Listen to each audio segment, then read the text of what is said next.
Shalom, kembali lagi di channel YouTube JL Santapan Rohani. Pada video kali ini saya membahas satu tema yang berjudul mengalami perubahan hidup. Kita akan belajar dari satu kisah tentang seorang yang miskin dan yang buta, yaitu Bartimeus, di dalam kitab Markus pasal 10 ayat 46 sampai dengan ayat 52. Sebelum Anda menonton video ini, pastikan bahwa Anda sudah menekan tombol subscribe dan juga tombol loncengnya untuk mendapatkan video-video terbarunya.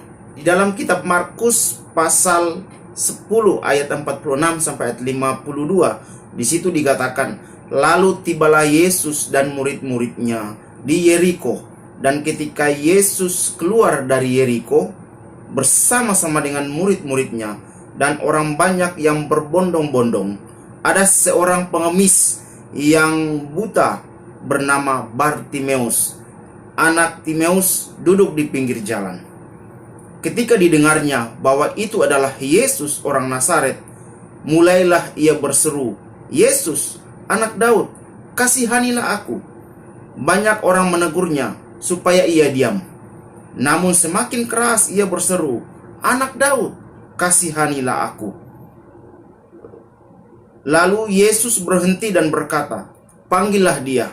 Mereka memanggil orang buta itu dan berkata kepadanya, "Kuatkan hatimu, berdirilah, ia memanggil engkau." Ayat 50, lalu ia menanggalkan jubahnya, ia segera berdiri dan pergi mendapatkan Yesus. Tanya Yesus kepadanya, "Apa yang kau kehendaki supaya aku berbuat bagimu?"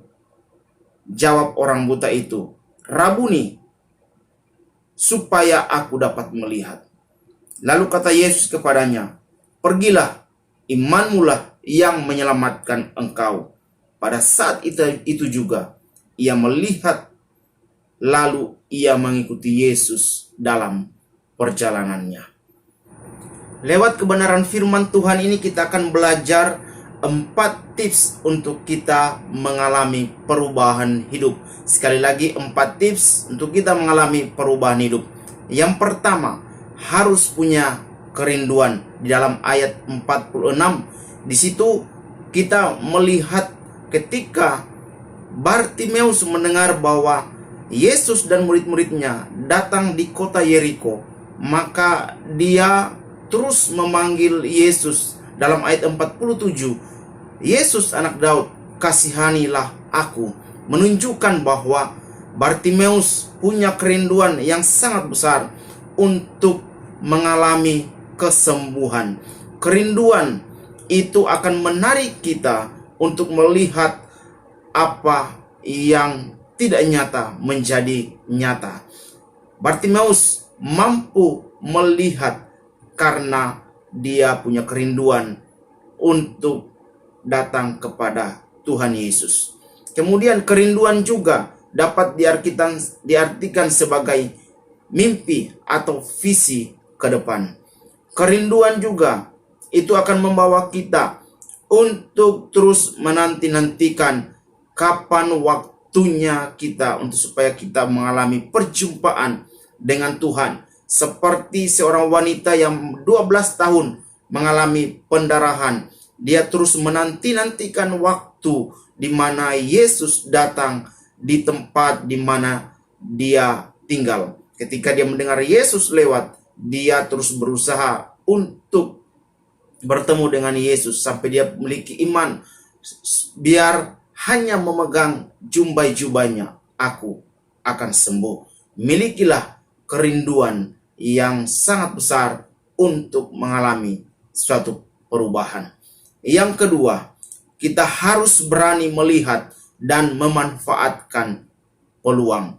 Bartimeus, dia mampu melihat peluang ketika Yesus dan murid-muridnya datang di kota Yeriko. Dia mengambil peluang itu dan dia berteriak memanggil Yesus, "Yesus, anak Daud, kasihanilah aku." Ketika ia mendengar bahwa Yesus datang di tempat itu, dia tidak pernah berhenti memanggil Yesus. Sekalipun banyak orang menegur dia, tetapi dia terus memanggil Tuhan Yesus. Sehingga Tuhan Yesus memanggil dia dan Tuhan menyembuhkan dia. Yang ketiga, kita akan belajar bagaimana supaya kita mengalami perubahan hidup. Yang ketiga adalah tidak boleh gampang menyerah atau jangan menyerah. Meskipun Bartimeus dihalang-halangi oleh banyak orang yang waktu itu berkerumun karena ingin bertemu dengan Tuhan Yesus, dia tidak peduli dengan apa yang terus dilakukan oleh banyak orang untuk melarang dia, tetapi dia terus memanggil Tuhan Yesus. Dalam hidup ini banyak tantangan yang harus kita hadapi. Namun kalau kita mau melihat keberhasilan, kalau kita mau melihat perubahan yang akan kita alami, maka kita tidak boleh menyerah dan siap bayar harga. Yang keempat, kita harus punya iman. Dalam ayat 52, karena iman maka Bartimeus dapat melihat.